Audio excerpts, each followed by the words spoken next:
Okay, चलिए देखिए, last class जो हम लोग किए थे क्लास, उसका रिकॉर्डिंग नहीं हो पाया था और बच्चे लिख भी नहीं पाए थे। तो मैं सोचा कि रिपीट कर दे रहा हूँ आज, और आप लोग लिखने की भी कोशिश कीजिएगा। मैं थोड़ा स्लोली पढ़ाऊंगा, लिखने की कोशिश कीजिएगा। एक क्लास ट्रायल पर पर्पस पढ़ाई भी हो ही गई थी, लेकिन फिर से मैं आज रिपीट कर रहा हूँ वही क्लास को, वहीं से जहां से पढ़ाए थे।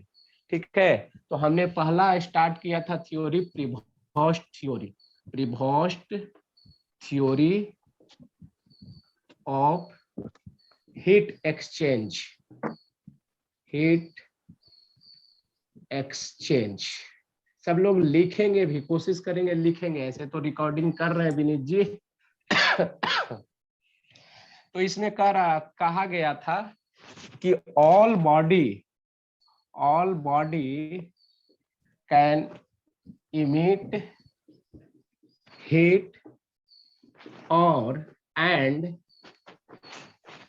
Absorb heat at all temperature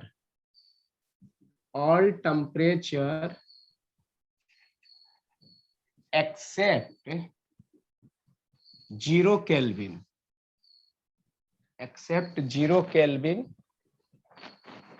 simultaneously।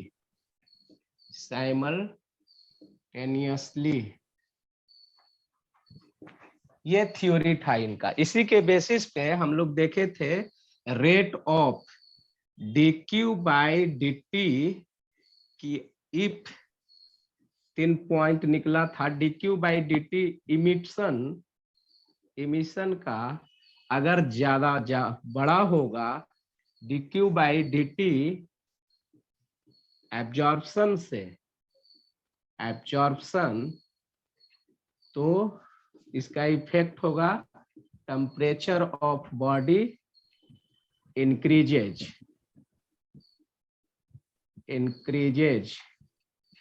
दूसरा बात थी if dq by dt of emission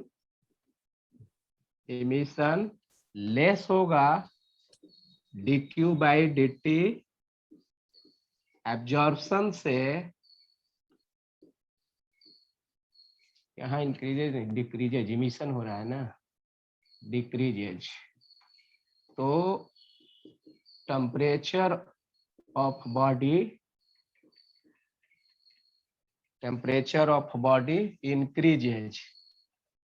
increases. और तीसरी बात थी if dq by dt of emission equal होगा dq बाई dt एब्जॉर्प्शन का। तो temperature of body will be constant. यही लास्ट क्लास हमने बताया था heat exchange, reverse theory of heat exchange. तो इसको लिख लीजिए, थोड़ा देर बोर्ड पे मैं छोड़ रहा हूं, और उसके बाद फिर इसको हटाऊंगा। किरचॉफ्स लॉ रिपीट कर दे रहा हूं क्लास को, क्योंकि लास्ट क्लास रिकॉर्ड नहीं हो पाया था। आप लोग लिखिए भी साथ में, और रिकॉर्डिंग हो जाता है तो अच्छी बात है।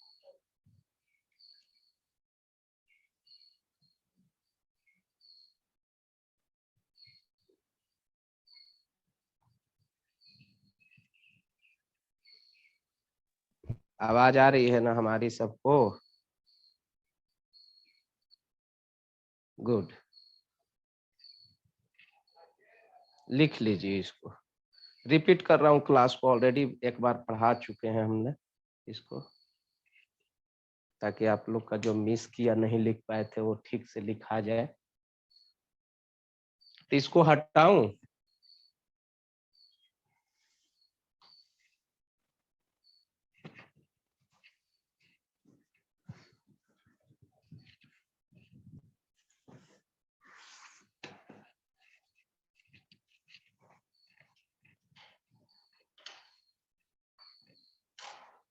इसको अब हटा दूं बोर्ड से?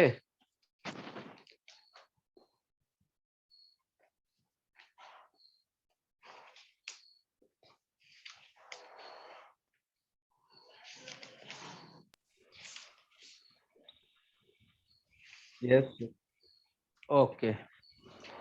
अब जो था दूसरा थ्योरी हमने जो बताया था वो था किरचॉफ्स थ्योरी। किरचॉफ्स का लॉ था। किरचॉफ्स के लॉ के अनुसार जो बॉडी सबसे ज्यादा हीट का एब्जॉर्प्शन करेगा वही बॉडी सबसे ज्यादा हीट का इमिशन भी करेगा। यही था किरचॉफ्स लॉ। तो दूसरा थ्योरी था हमने जो पढ़ा था किरचॉफ्स लॉ। इनका है क्या था कहना कि कोई बॉडी है, एक दूसरी बॉडी है और एक ब्लैक बॉडी, कंपैरिजन किए, रिवर्स थ्योरी के चीजों को प्रूफ करके दिखाए। एक तरह से रिवर्स थ्योरी प्रूफ थ्योरी नहीं थी। अगर ब्लैक बॉडी का सरफेस टेम्परेचर T है, बॉडी 1 का भी सरफेस टेम्परेचर T है और बॉडी 2 का भी सरफेस टेम्परेचर T है, तो इनका कहना था कि at same temperature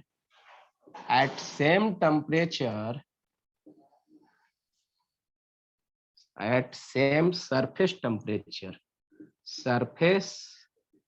temperature all the ratio of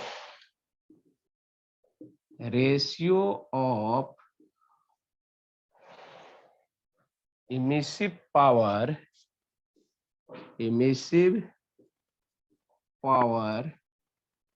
to the absorptive power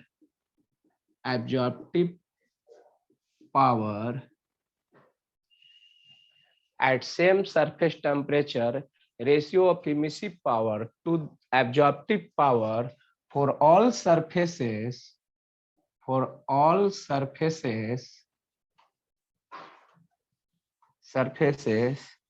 are equal to the ratio of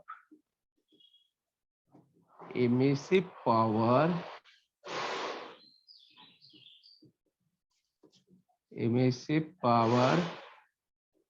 to the absorptive power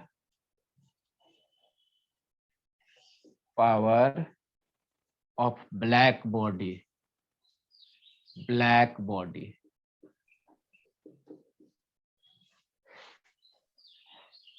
ये पहला स्टेटमेंट था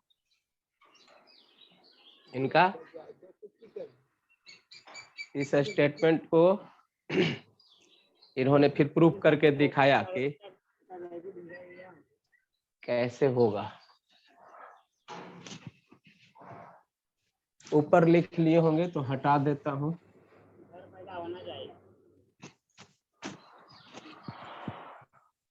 ऊपर से हटा दिया।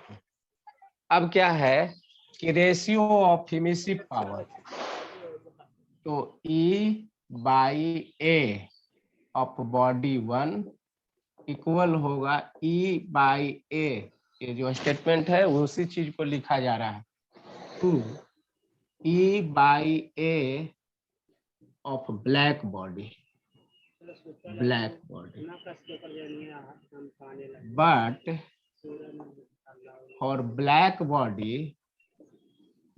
बॉडी के लिए A का वैल्यू 1 होता है, कंप्लीटली एब्जॉर्बिंग बॉडी होता है, और E का वैल्यू जो होता है वो सिग्मा T⁴ मतलब कांस्टेंट होता है। सो क्या है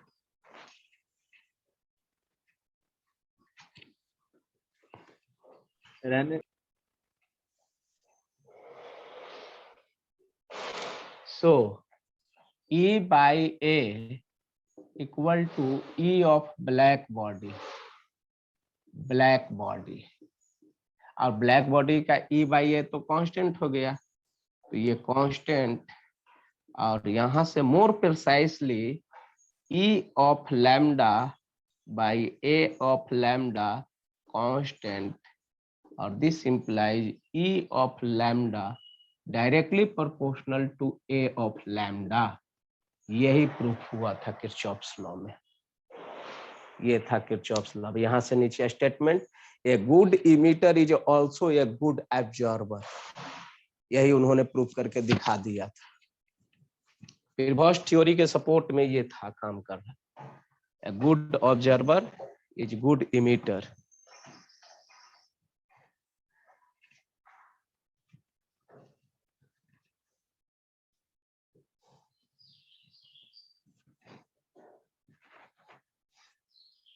एट गिवन टेम्परेचर पे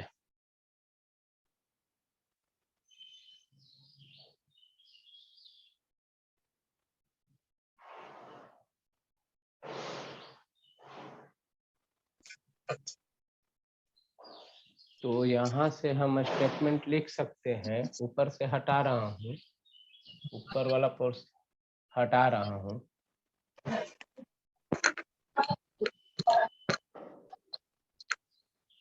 ऊपर का पोर्शन हटा रहा हूँ।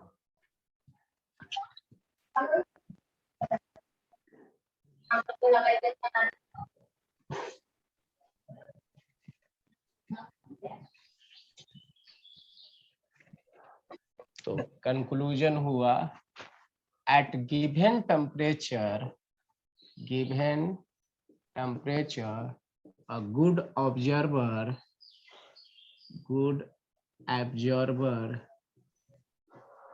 is also a good emitter। यही था Kirchhoff's law. A good observer is also a good emitter।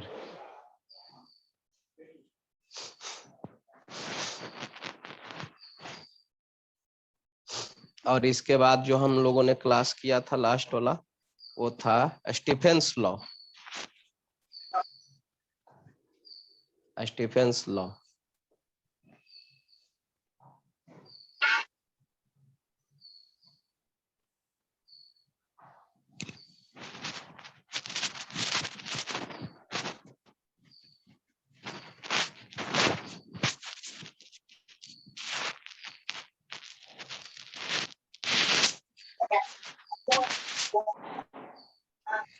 Okay sir ममता रानी बहुत चंगभंग कर रही है। कौन? सर किसी का माइक बहुत आवाज करता है, बंद करवाने बोलिए सर। बंद कर दीजिए, जिनका माइक गड़बड़ है उसको बंद कर लीजिए। आप लोग कोऑपरेट कीजिए एक दूसरे को, क्योंकि ऑनलाइन क्लास चल रहा है। बहुत आवाज आता है। हाँ, ऑनलाइन क्लास चल रहा है, तो कोऑपरेट कीजिए एक दूसरे को। देखिए सर फिर हो रहा है। माइक ऑफ कर दो बेटा, जो भी हो, जिनका भी है ऐसा हो रहा है उनसे माइक ऑफ कर लीजिए, डिस्टरबेंस हो रही है वैसे। स्टीफेंस लॉ यही लॉ था जिसमें हम लोग काफी न्यूमेरिकली अप्रोच देखे थे। वंस अगेन लास्ट क्लास तो देखे ही थे, फिर आज देखेंगे। स्टेटमेंट इनका कहना था कि कोई अगर ब्लैक बॉडी है जिसका सरफेस टेम्परेचर T है, तो वो हीट निकालेगा।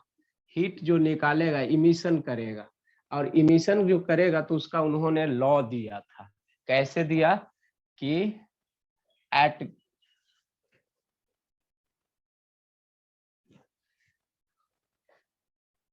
Emissive power of black body, ये ब्लैक बॉडी है, ब्लैक बॉडी के लिए इन्होंने बोला था ये बात। Black body, emissive power of black body is directly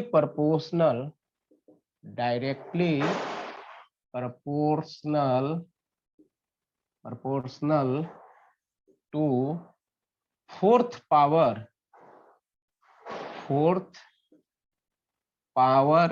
of absolute surface temperature that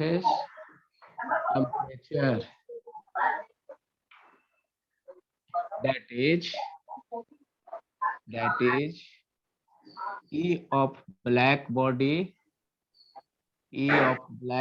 directly proportional है T to the power 4। Sir एक बार रिक्वेस्ट कीजिए, कम से कम माइक तो ऑफ हो जाए, बहुत साउंड आ रहा है सर।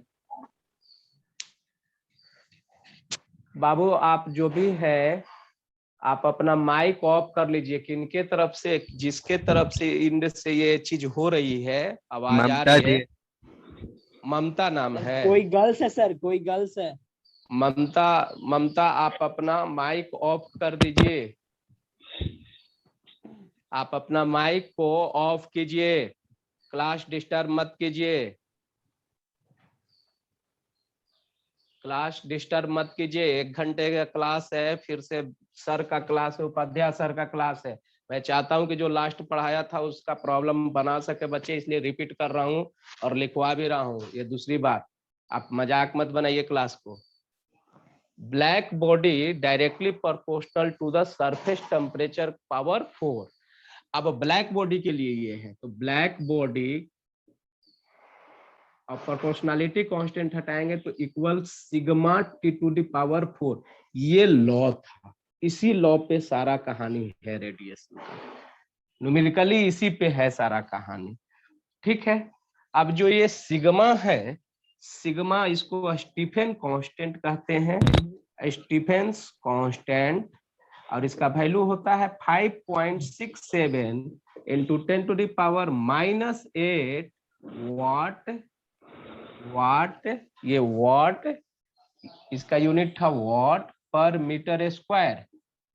तो watt per metre square kelvin to the power 4, ये ऐसा यूनिट में है। ये सिग्मा का वैल्यू यूनिवर्सल वैल्यू होता है, इसको हमेशा याद रखना चाहिए। कैपिटल जी का जैसे वैल्यू होता है उसी तरह इसका भी वैल्यू होता है, कभी बदलता नहीं है, फिक्स वैल्यू है, यूनिवर्सल वैल्यू है। यूनिवर्सल वैल्यू मतलब जो कभी चेंज ना करे, तो याद रखना चाहिए 5.67 इंटू 10⁻⁻8।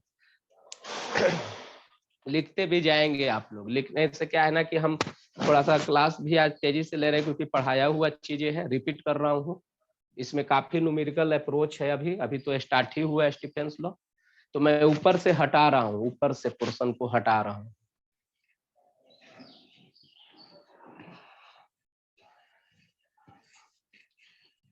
सवा 4 से क्लास है सर का, तो तब तक जितना हम लोग पढ़े थे वो लास्ट क्लास उसको कंप्लीट कर लेते हैं। अब जब यहाँ आ गए तो हम किसी भी बॉडी पे इस फॉर्मूले को लगाने के लिए मुझे एक प्रॉपर्टी चाहिए, और उस प्रॉपर्टी का नाम है इमिसिविटी। मैंने पढ़ाया था emissivity, emissivity of any body. किसी भी बॉडी का इमिसिविटी अगर हमें पता रहेगा तो हम ये लॉ लगा देंगे। तो emissivity E equal to emissive power of any body, किसी भी बॉडी का emissive power, to the emissive power of black body. Black body, अब ब्लैक बॉडी के लिए तो हमें फॉर्मूला पता चल चुका है, तो ब्लैक बॉडी का फॉर्मूला यहाँ डाल देंगे। तो emissive power of any body, किसी भी बॉडी का इमिसिव पावर अब हमें निकल के आ जाएगा sigma into T to the power 4। Cross multiplication करेंगे, तो क्रॉस मल्टीप्लीकेशन करने के बाद जो हमें फॉर्मूला निकल के आएगा वो क्या आएगा, emissive power of any body, किसी भी बॉडी का इमिसिव पावर जो होता है, emissivity of that body into sigma into T to the power 4। और इसका यूनिट क्या है, जो क्वांटिटी इमिसिव पावर कैलकुलेट की, इसका यूनिट है वाट। ये ध्यान देना है, यूनिट को ध्यान देना है, पर मीटर स्क्वायर। 1 मीटर के सरफेस एरिया से इतना वाट का हीट निकलेगा, यही कहा जा रहा है। इसी रेट से हीट निकल रहा है, ऐसे निकल रहा है, यही है ये। किसी भी बॉडी, फॉर एनी बॉडी की बात हो रही है। अब एनी बॉडी पे ये बात हो रही है। अब हमें यहां से जो भी चीजें निकालनी है हम निकाल सकते हैं। जैसे मीटर स्क्वायर, पर मीटर स्क्वायर है, तो अगर हम इसके सरफेस एरिया से मल्टीप्लाई कर देंगे तो हमें टोटल पावर मतलब रेट ऑफ हीट मिल जाएगा। तो हम निकालेंगे rate of heat, rate of heat emission, heat emission पूछेगा क्वेश्चन, हीट इमिशन। तो रेट ऑफ हीट इमिशन के लिए सरफेस एरिया से मल्टीप्लाई कर लेंगे, तो D Q by D T equal to कितना, emissivity sigma A, surface area इसका A, T to the power 4। ये निकाल रहा है, इमिशन कर रहा है। अब मैंने बताया था लास्ट क्लास में और अभी जस्ट पढ़ाई भी की है प्रीवोस्ट थ्योरी में कि केवल इमिशन नहीं करता है बॉडी, हर एक टेम्परेचर पे इमिशन भी करता है, हीट निकालता भी है और हीट सराउंडिंग से एब्जॉर्ब भी करता है, और दोनों प्रोसेस साइमल्टेनियस होते रहते हैं। तो दोनों प्रोसेस साइमल्टेनियस होते रहते हैं, तो अब इसका हम लोग सराउंडिंग के साथ सराउंडिंग में रख करके देखेंगे। अभी तक तो सराउंडिंग में बातें नहीं हो रही थी, अभी तो केवल सरफेस टेम्परेचर पे बातें हो रही थी। ऊपर से मैं हटा रहा हूँ, ऊपर वाला टर्म को मैं भी हटा रहा हूँ।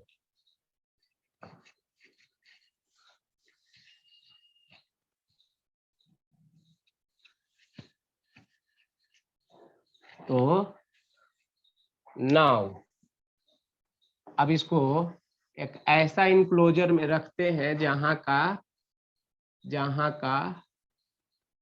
टेम्परेचर तो बॉडी का ये बना हुआ है, तो ऐसे निकलेगा हीट, और सराउंडिंग टेम्परेचर टी नॉट है, तो हीट इसमें इन भी करेगा। Now rate of heat emission, इसको इक्वेशन नंबर 1 कर लेते हैं। Rate of heat absorption, absorb कितना कर रहा है, तो एब्जॉर्ब करेगा तो dq बाई dt, ये इमिशन का रेट है, इमिशन बाहर निकलने वाला रेट है, और ये एब्जॉर्प्शन बॉडी के अंदर जा रहा है हीट, एब्जॉर्प्शन। तो एब्जॉर्प्शन का हीट कितना, इमिसिविटी, ये टर्म सब सेम होगा, इमिसिविटी सिग्मा एरिया। वहां था सरफेस टेम्परेचर, बॉडी का सरफेस टेम्परेचर, अब क्या है यहाँ सराउंडिंग के सरफेस टेम्परेचर, तो T naught to T power 4, and that is equation number 2। ये इतना से एब्जॉर्ब कर रहा है, तो नेट हीट कितना बॉडी के पास रह जाएगा, net rate of heat radiation, net rate of heat radiation. तो क्या करेंगे, फर्स्ट माइनस सेकंड कर देंगे, फर्स्ट माइनस सेकंड करेंगे तो हमें क्या मिलेगा,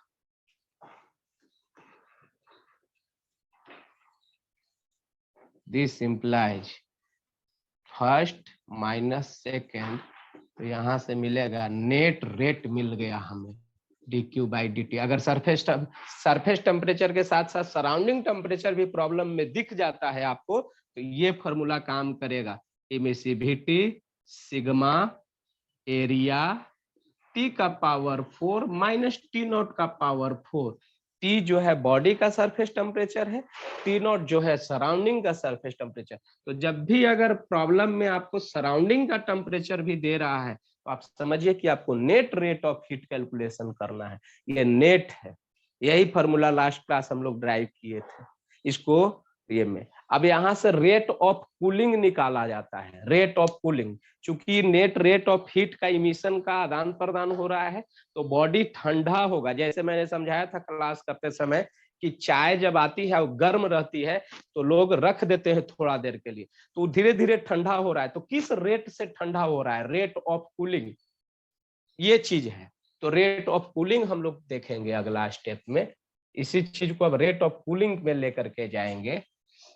तो रेट ऑफ कूलिंग के लिए आइए कैलकुलेशन करते हैं। ये तो हीट का रेट निकाला है हमने, हीट का रेट। अभी रेट ऑफ कूलिंग की बात कर रहे हैं। रेट ऑफ कूलिंग जब भी पूछे, इसका मतलब dt बाई dt का मतलब capital T temperature per unit time. अब चूंकि लॉस हो रहा है टेम्परेचर, इसलिए माइनस, इसको कहते हैं rate of cooling. This is called rate of cooling. अब मान लीजिए कि ये जो बॉडी है, इसका मास m जो है डेंसिटी इंटू वॉल्यूम, मतलब density into 4/3 pi R cube radius.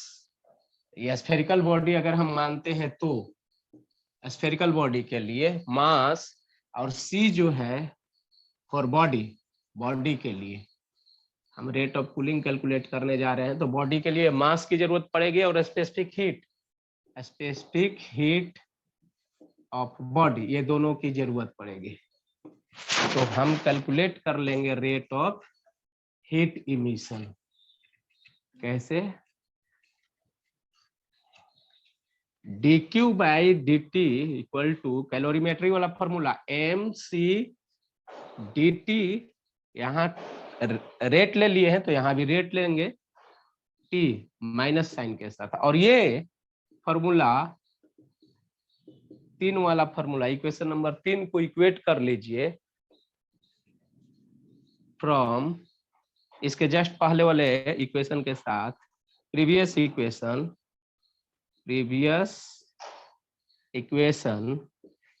Equation में ले जाकर के इसको डाल देंगे, तो mc minus dt by dt equal to emissivity sigma area t to the power 4 minus t naught to the power 4। तो यहां से हमें निकल करके आ जाएगा rate of cooling dt by dt, यही है रेट ऑफ कूलिंग। यहाँ कितना?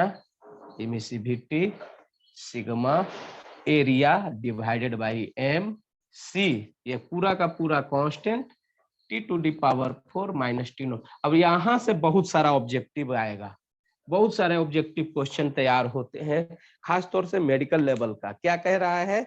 जिस बॉडी का सरफेस टेम्परेचर ज्यादा होगा, सरफेस एरिया ज्यादा होगा, उसका रेट ऑफ कूलिंग भी ज्यादा होगा। जिसका इमिसिविटी ज्यादा होगा, उसका रेट ऑफ कूलिंग भी ज्यादा होगा। जिस बॉडी का मास ज्यादा होगा, उसका रेट ऑफ कूलिंग कम होगा, क्योंकि इनवर्सली है। जिस बॉडी का स्पेसिफिक हीट ज्यादा होगा, उसका भी रेट ऑफ कूलिंग कम होगा। जिसका सरफेस टेम्परेचर ज्यादा होगा, उसका रेट ऑफ कूलिंग फास्ट होगा। जिस सराउंडिंग का सरफेस टेम्परेचर हाई होगा, तो रेट ऑफ कूलिंग स्लो हो जाएगा, क्योंकि माइनस है। तो ये यहाँ सब ये ऑब्जेक्टिव क्वेश्चन मैंने सुनाया, फिर से एक बार बता रहा हूँ, ऑब्जेक्टिव क्वेश्चन है ये सारा। ऑब्जेक्टिव क्वेश्चन निकाल के आ रहा है, यहीं से लिखेंगे। इसमें केवल सिग्मा एक कांस्टेंट है, बाकी सारा चीजों पे क्वेश्चन बन रहा है। कैसे? जैसे एरिया से देख रहे हैं, सरफेस एरिया से देख रहे हैं, तो जिस किसी भी बॉडी का सरफेस एरिया ज्यादा होगा, तो ज्यादा हीट एक्सचेंज करने की कैपेसिटी उसके पास हो जाएगी। इसलिए देखिए डायरेक्टली प्रोपोर्शनल है। तो rate of cooling is high whose surface area is high. फिर rate of cooling is high whose emissivity is high, जिस बॉडी का इमिसिविटी ज्यादा होगा। यहाँ देखिए मास अब इन्वर्सली चल रहा है, तो इन्वर्सली चल रहा है मास, तो मास के इन्वर्सली मतलब जिसका ज्यादा मास होगा, उसका रेट ऑफ कूलिंग स्लो होगा। स्पेसिफिक हीट, जिसका स्पेसिफिक हीट ज्यादा होगा, उसका रेट ऑफ कूलिंग कम हो जाएगा। यहाँ सरफेस टेम्परेचर डायरेक्टली है, तो जिसका सरफेस टेम्परेचर जितना ज्यादा होगा, उसका रेट ऑफ कूलिंग उतना फास्ट होगा।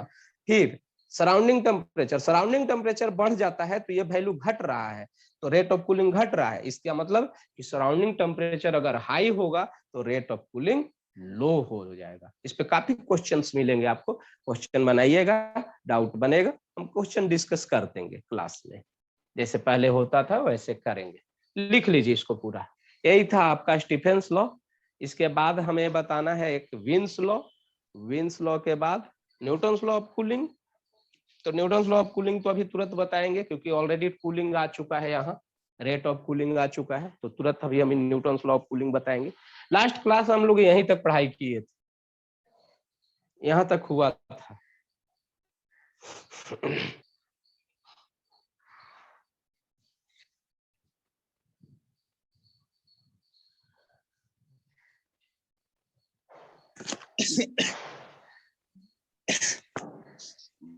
खांसी हो गया। ओके, अभी न्यूटन्स लॉ ऑफ कूलिंग पे एक और लॉ बन आया। ये तो स्टीफेंस लॉ के अनुसार था, न्यूटन साहब ने क्या कहा, न्यूटन साहब वाला कूलिंग को हम लोग देखेंगे। न्यूटन्स लॉ ऑफ कूलिंग ये सेकेंड लास्ट थ्योरी है रेडिएशन का। इनका कहना था कि rate of cooling for any body is directly proportional to the surface temperature of body, और अगर सराउंडिंग के टेम्परेचर है तो घटा दीजिए। ये था जहां की ये टी नॉट जो है सराउंडिंग टेम्परेचर और टी जो है वो सरफेस टेम्परेचर है बॉडी का, सरफेस टेम्परेचर। तो इन्होंने अपना एक अलग नियम दिया कि सरफेस टेम्परेचर और सराउंडिंग टेम्परेचर है तो उनका डिफरेंस का डायरेक्टली प्रोपोर्शनल होगा rate of cooling. Surface temperature और सराउंडिंग टेम्परेचर के डिफरेंस का डायरेक्टली प्रोपोर्शनल होगा रेट ऑफ कूलिंग। ये प्रोपोर्शनलिटी हटाइए और इंटीग्रेट कर लीजिए दोनों तरफ। dt equal to some constant t minus T naught. यहां से फॉर्मूला जो बन करके आ रहा है क्वेश्चन जो बनाने के लिए, वो देखिए इस dt को लिखिए टेम्परेचर डिफरेंस। तो टेम्परेचर डिफरेंस लिखिएगा तो इसको लिखिए t delta t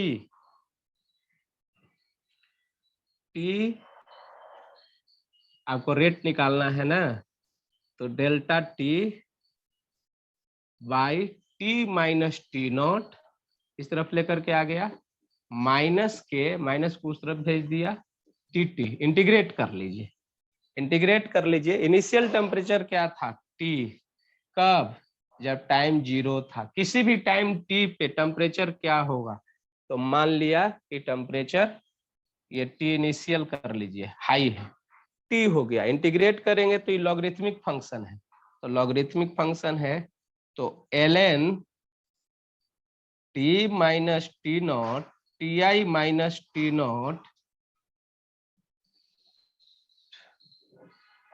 divided by ti minus T not, ये लेफ्ट साइड में और राइट साइड में माइनस के t। इसको लिखिए, तो लिखने के बाद इसको आगे इंटीग्रेशन का रिजल्ट निकाल के दिखा दे।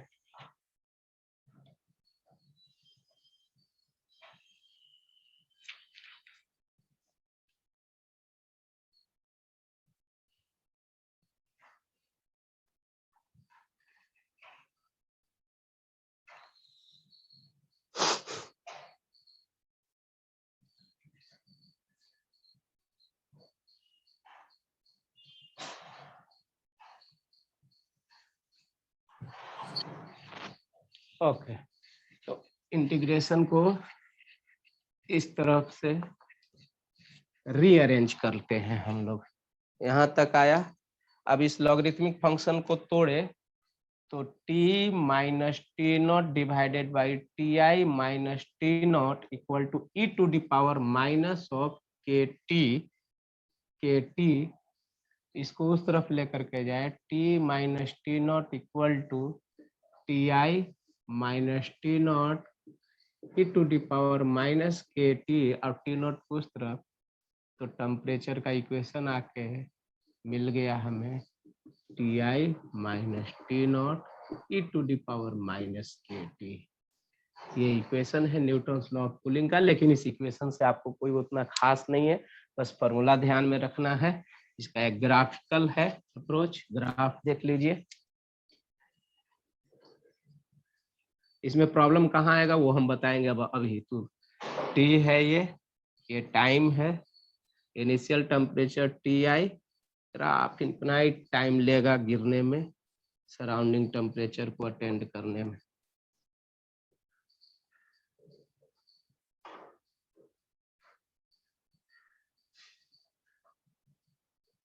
सराउंडिंग टेम्परेचर को अटेंड करने में इनफिनाइट टाइम लेगा। दिस इज द इक्वेशन, इसी का ग्राफ है ये न्यूटन्स लॉ ऑफ कूलिंग पे। अभी जो हम देंगे न्यूटन्स लॉ ऑफ कूलिंग पे, उसी पे प्रॉब्लम बनेगा। ये तो एक थ्योरी था जो मैंने बताया आपको, प्रॉब्लम कैसे बनेगा वो मैं बता रहा हूँ। अभी प्रॉब्लम बताऊंगा कि न्यूटन्स लॉ ऑफ कूलिंग पे क्या करना है आपको। क्वेश्चन बता दूंगा कि ऐसा क्वेश्चन आएगा, लिख लिए इस तो हम हटा दें। सर नहीं दिख रहा है फिर से। बोर्ड घसक गया है क्या? सब चीज तो ठीक है, कोई तो दिक्कत ना है, दिख तो रहा है। Network problem. हाँ नेटवर्क प्रॉब्लम होगा आपका।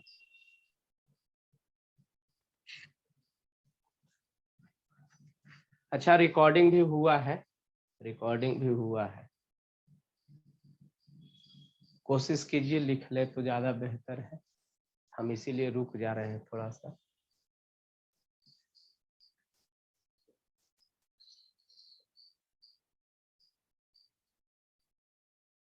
थोड़ा फ्लक्चुएशन तो होता होगा नेट का, आप लोग जी कहाँ हैं इस बात पे डिपेंड करता है। गांव में हम समझ रहे हैं, क्या कीजिएगा, कष्ट सबके लिए है बाबू।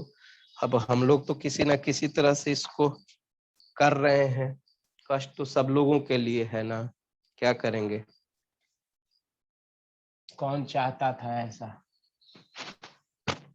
मजबूरी है, आप भी समझ रहे हैं हम भी समझ रहे हैं इस बात को। 1 मिनट से।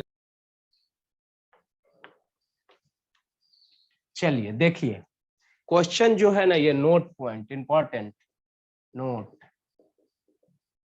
इंपॉर्टेंट ये है कि जो इक्वेशन लिखे थे dt by dt with negative sign some constant t minus T naught, इसी इक्वेशन को मॉडिफाइड किया जा रहा है। देखिए यहाँ क्या है, higher temperature minus lower temperature T2 minus T1 divided by delta T. Question कहेगा कि 10 मिनट में किसी भी ऑब्जेक्ट का टेम्परेचर 10 डिग्री से डाउन कर गया तो अगले 10 मिनट में कितना डिग्री से डाउन करेगा, ऐसे क्वेश्चन पूछता है। उसी क्वेश्चन के लिए जैसे मान लिया कि 50 डिग्री टेम्परेचर से 40 डिग्री टेम्परेचर आने में टाइम लग रहा है 10 मिनट, ऐसा क्वेश्चन दे रहा है। तो देखिए यहाँ पर क्या कीजिएगा आप, 50 minus 40 divided by 10, 10 minute time दिया है, इक्वल टू सम कांस्टेंट के, ये माइनस साइन वाला था, सम कांस्टेंट के T average T1 plus T2 by 2, T1 plus T2 by 2 minus surrounding temperature. Question फिर से मैं सुना रहा हूं कि 50 डिग्री टेम्परेचर से 40 डिग्री टेम्परेचर होने में ऑब्जेक्ट को 10 मिनट लगता है, तो 40 डिग्री से 35 डिग्री होने में कितना समय लगेगा, ऐसा क्वेश्चन देगा। आपको करना क्या है, आपको इस फॉर्मूले में बैठा देना है, आपको इस फॉर्मूले में बैठाना है। कैसे बैठाना है, हायर टेम्परेचर T2 के जगह पर 50 T1 के जगह पर 40, तो 50 माइनस 40 डिवाइडेड बाई 10, पहला इक्वेशन तैयार हो रहा है आपको। यहाँ 50 प्लस 40 ये दोनों टेम्परेचर का समेशन है और बाई एवरेज है, तो 50 plus 40 by 2 minus surrounding temperature, T not surrounding temperature है, तो सराउंडिंग टेम्परेचर घटा दीजिए। और ऐसा एक इक्वेशन पहले लाइन के लिए, अब फिर जब कह रहा है कि 40 से 35, तो फिर से इसी चीज को बैठाइए इसी में और सॉल्व कर लीजिए, आपको टाइम का निकल करके आ जाएगा। यही क्वेश्चन है न्यूटन लॉ ऑफ कूलिंग में आपका, ये क्वेश्चन मिलेगा और उसके लिए ये फॉर्मूला मैंने दिया है, ये एकदम ध्यान में रखिए, ये एकदम श्योर लेकर के आता है क्वेश्चन, इंपॉर्टेंट है, VVI है, VVI। एक लास्ट और छोटा सा लॉ है, wins law, wins displacement law, wins displacement law.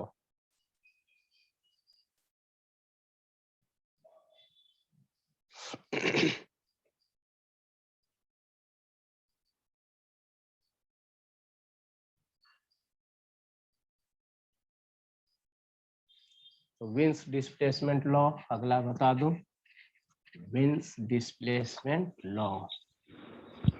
Stop.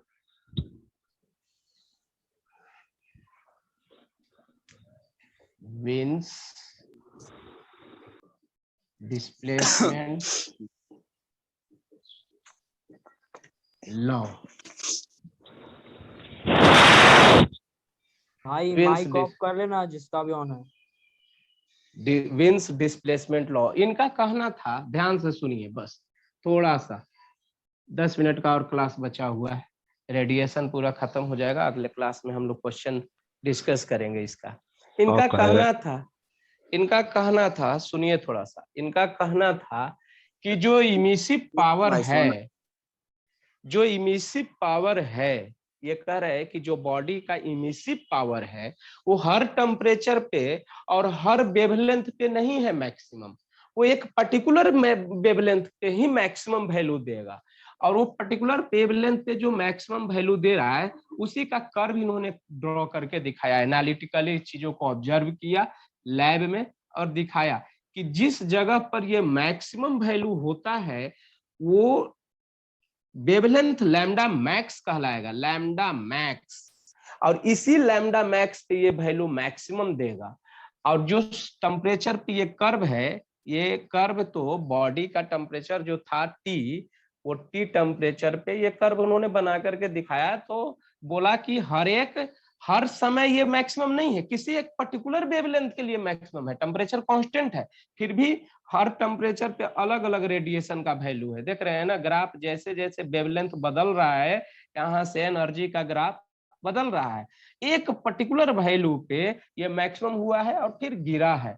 तब इन्होंने कहा कि इन दोनों का प्रोडक्ट जो होगा lambda max into surface temperature of body, वो कांस्टेंट है बी, यही है विंस डिस्प्लेसमेंट लो। बी क्या है, 3 इंटू, ऐसे तो होता है 2.89 इंटू 10⁻³ लेकिन 3 लिया जाता है, तो 10⁻³ मीटर, लैम्डा का मीटर, टी का केल्विन, केल्विन, ये है Wien's law, Wien's displacement law. इस पे क्वेश्चन मैं करता हूँ, बड़ा बढ़िया क्वेश्चन पूछता है ये, और उसको समझाना जरूरी है। ये आपका लैम्डा, ये आपका एनर्जी, ये 3 कर्व दे देता है, एक ये T1 टेम्परेचर पे, ये T2 टेम्परेचर पे, ये T3 टेम्परेचर पे। अब पूछ रहा है आपसे कि which temperature is greater, question में है which one, T1 greater than T2 greater than T3 और T1 less than T2 less than T3, कौन सही है, कौन सा स्टेटमेंट सही है? तो कैसे पकड़ेंगे, देखिए हर एक के सामने आप लैम्डा ड्रॉ कीजिए, पीक वैल्यू देखिए और लैम्डा ड्रॉ कीजिए। तो पहले वाले का लैम्डा 1, दूसरे वाले का लैम्डा 2, तीसरे वाले का लैम्डा 3। तो देखिए किसका लैम्डा जैसे जैसे बढ़ता है, आप यहां से देखिए लैम्डा और टेम्परेचर का प्रोडक्ट जो है वो कांस्टेंट है, तो हमें एक टेम्परेचर निकालना है, तो हमें टेम्परेचर के बारे में निकालना है तो हम लैम्डा देखेंगे, जिसका लैम्डा छोटा होगा उसका टेम्परेचर हाई होगा, जिसका, यहां से देखिए लैम्डा यहाँ से इन्वर्सली प्रोपोर्शनल है, तो जिसका लैम्डा छोटा होगा उसका टेम्परेचर हाई होगा। तो यहाँ से हम देख रहे हैं ग्राफ से, फ्रॉम ग्राफ लैम्डा 1 छोटा है लैम्डा 2 से, लैम्डा 3 से, इसलिए टेम्परेचर जो है T1 सबसे बड़ा होगा T2 से और ये T3 से। सो ये बड़ा एक छोटा सा ऑब्जेक्टिव क्वेश्चन बनता है यहाँ पे, ये क्वेश्चन था ग्राफिकली, लिख लीजिए इसको, विंस लॉ था ये।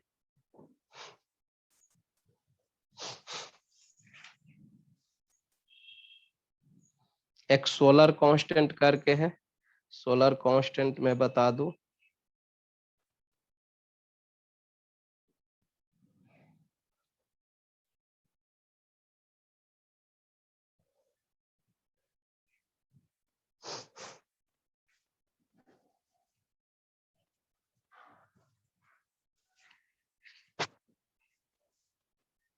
हटाऊं इसको,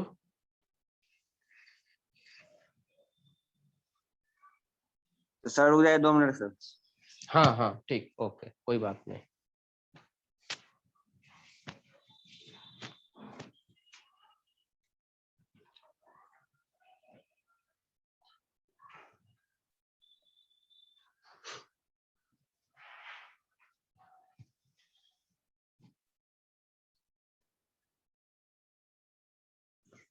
अगले क्लास से काइनेटिक थ्योरी ऑफ गैस पे जाएंगे, लेकिन पहले इसका रेडिएशन का क्वेश्चन डिस्कस करेंगे।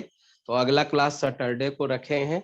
सैटरडे को क्लास में क्वेश्चन डिस्कशन करेंगे आपका रेडिएशन का, जो आप बनाएंगे रेडिएशन के टॉपिक को बना लीजिए, और उसका जो भी डाउट होगा हम डिस्कस करेंगे, यहाँ बोर्ड पे सामने बता देंगे।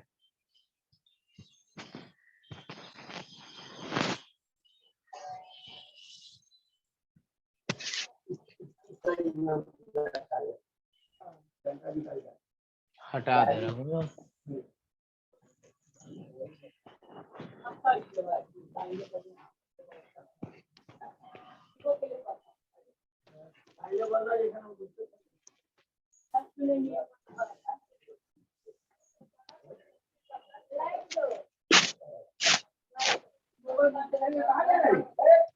इसका माइक ऑन कर दिया है इस तरह से। सोलर कांस्टेंट, सोलर कांस्टेंट, इसको एस से डिनोट करते हैं। एस, ये क्या है? सन है। सन का रेडियस आर ए, और इससे स्मॉल आर डिस्टेंस पे, इतना दूरी पे ऐसे सोलर सिस्टम है, यहाँ अर्थ है, ये अर्थ है। तो एक सोलर कांस्टेंट डिफाइंड किया गया है। क्या? Power of sun, power of sun. Sun black body माना जाता है, तो पावर लिखेंगे तो P equal to sigma area T⁴। ये सरफेस टेम्परेचर है सन का। ये जो है एरिया को तोड़ दीजिए, एरिया को ब्रेक कीजिएगा तो P equal to sigma 4 pi sigma RS का स्क्वायर T⁴। ये है पावर, ये सन का पावर है।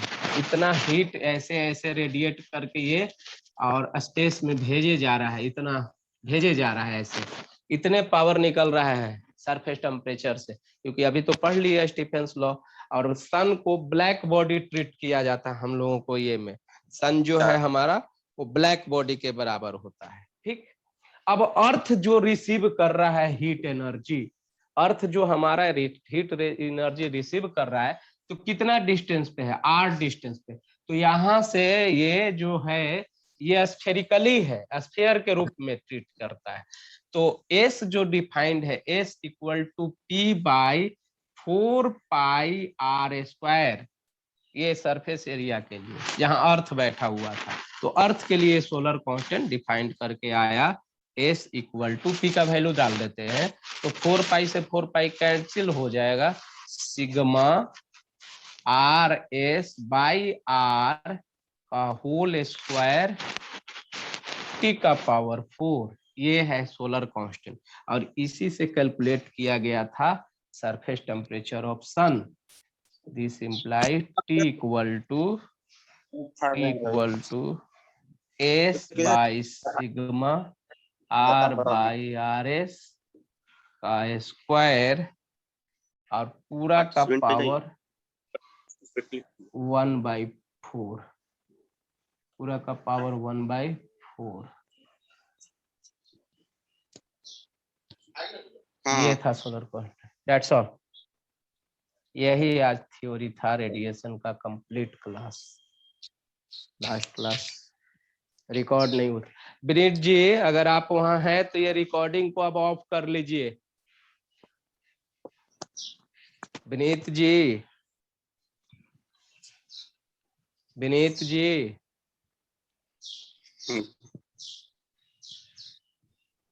रिकॉर्डिंग ऑफ कर दीजिए। विनीत जी, कौन मैसेज कर रहा था? हेलो, क्या हुआ बाबू? क्या है के लिए? गब्बर क्या है भाई? कोई मैसेज कर रहा था ना अभी? गब्बर कोई है, पता चलो। कौन है, कौन है उसको मालूम करता, उसका मोबाइल नंबर निकाल, तो निकाल रहे। रुक, क्या कर रहे हैं आप लोग? क्या हुआ? हेलो सर मैसेज भेजा, सर डिस्टर्ब नहीं करना तब। कुछ से कुछ मैसेज कर रहा है सर। कौन है ये? नाम बता दोगे तो आगे से ज्वाइनिंग। गब्बर लिखे हुआ है। ज्यादा होशियार बनना है सर। गब्बर लिख के सर ज्यादा होशियार बनता है। कौन है मालूम करता? कैसा अभी है मालूम भी नहीं करेगा? इसमें, है भी नहीं इसमें। कहीं तोहिन तो नहीं है? गब्बर अब जो भी गब्बर हो पता बाद चला में नहीं। मालूम पड़िए ना जाएगा। जो भी हो पता मालूम चला पड़ रहे जाएगा कौन है। बेफालतू का सुनिए ना, मैसेज लिख आप के परेशान नाम कर। चेंज करके, नाम काहे पे चेंज करता है? तो से सामने सामने बात करे ना, नाम लिख- चेंज करके बात। सुनिए, अब अगले क्लास से जो भी फालतू टाइप के नाम रहेगा उसको हम निकाल के फेंक देंगे। इसका मतलब क्लास का ऐसा वो गब्बर बच्चा नहीं। गबर तबर कोई हमारे क्लास में नहीं है, इसलिए निकल जाएंगे अब अगले क्लास से। हम बदमाशी देख लिए है। आप लोग। एक के मेरा नाम बदमाशी लिखा के चलते, सुनिए, एक की बदमाशी के चलते सबकी क्लास डिस्टर्ब हो जाएगी। आपका ऑनलाइन क्लास बंद हो जाएगा। फिर रिकॉर्डेड वीडियो केवल डायरेक्टली जाएगा। ये जो बदमाशी करना स्टार्ट किए, कितना सर स्मूथली क्लास चल तुहीन रहा था है। सर, तुहीन था सर, मैसेज आया है तुहीन था। कितना स्मूथली क्लास चल रहा है, लेकिन पता ना क्या तुम लोगों का तरीका है। एक तो स्थिति दयनीय है पढ़ाई को मामले में, और ऊपर से नौटंकी करने लगे।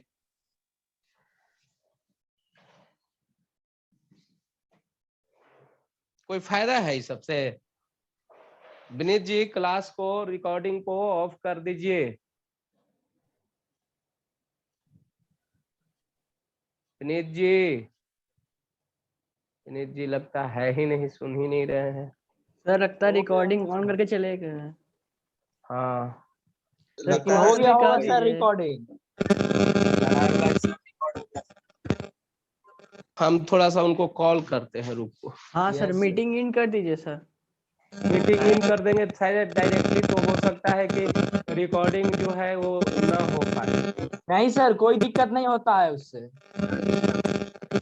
अच्छा सर फिर भी कॉल कर दीजिए सर, क्या दिक्कत कहीं हो जाए तो। जैसा आप करें। हेलो, अरे तुहीन नहीं है, क्लास हमार लीव कर दिया का? भाग गया लगता है। भाग गया डरपोक। मैसेज करो चलो ना, लीव। हम पे करो ना। हम पे करेगा काहे नहीं मैसेज? हम पे काहे नहीं अरे कर रहा मैसेज? झूठो का तंग करा आशीष को। नाम चेंज करता है यार, नाम कैसे करता चेंज है। अरे करके क्या आशीष के फायदा साथ है? साथ हम लोग को भी कर रहा है। अरे अरे हो वो गया। कर सब पे कर रहा है, एवरीवन किया है तो नहीं होगा मैसेज। हेलो सचिन, सचिन नहीं है, छोड़ दिया, लीव कर दिया। छोड़ो लीव करो। ठीक है भाई, बाय बाय लोग। हाँ भाई। वो गब्बर को धरेंगे तो अंदर धराएगा गब्बर। कोई दिक्कत नहीं, आशीष जी डिजाइन दे रहा था वो।